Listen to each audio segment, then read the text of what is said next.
Welcome back, Fanfueled family. Today we're looking at another viewer request from friend of the channel, Jeremy Viviana Griffin 9458. Let's get into it. So today we're looking at the Seyugi Dervishes. Now, I'll admit these guys are new to me, but the name grabbed my attention.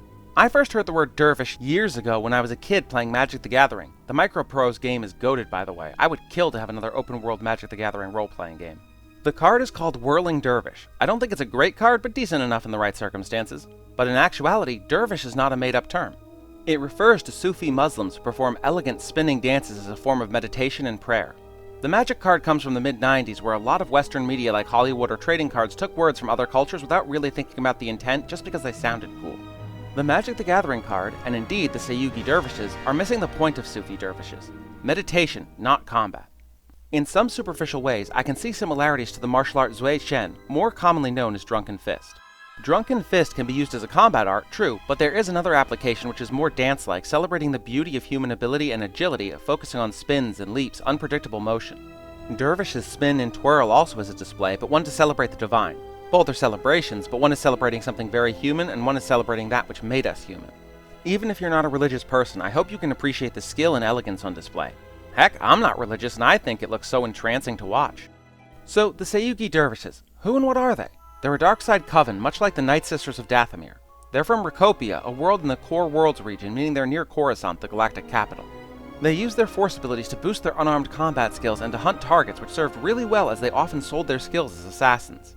The Jedi, being the light side zealots they were, spent decades hunting down and wiping out their bases. By the time of the Clone Wars, the Jedi thought the dervishes were extinct, but as we know, their vision of the future was clouded. A few hundred survivors froze themselves in carbonite on Ricopia. The dervishes specialized in assassination because their original founder, Kar, instilled values of stealth and cunning in them. They excelled at killing nobles, heads of companies, and other vital targets that had lots of defenders.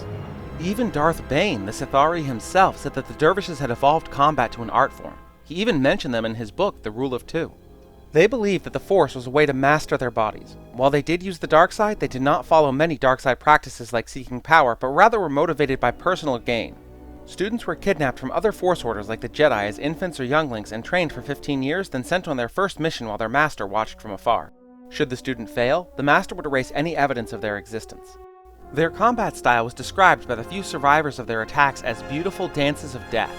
They rarely hired experts for assistance, demolitions experts and computer slicers, for example. They then killed the hirelings when the job was done because that way there were fewer loose ends. The dervishes were first introduced in the resource book Coruscant and the Core Worlds for the Star Wars role-playing game. They've had a few appearances since, but never in Disney canon, even though I think they could fit really well. I'd like to thank Jeremy Viviana Griffin 9458 for suggesting I cover the Seyugi Dervishes. They're pretty neat. If you leave a comment, as usual, I'll pin it, and if you, or anyone else, has topic requests, let me know and I'll add them to my list. I love covering what you guys want to learn about.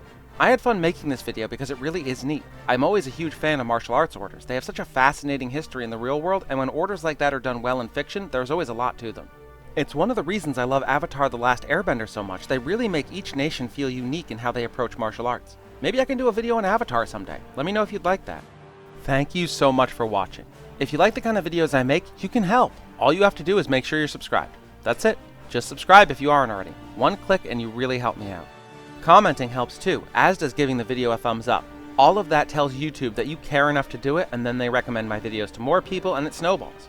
I want to do this for a living because I genuinely enjoy making videos for you all to watch. There's a video every Friday and sometimes additional videos here and there. If you want to watch a video on the sharks of Star Wars, Firaxa, click here. Or click here for last week's video on the Sorcerers of Rond. Thank you again so much for watching, and I'll see you in the next one.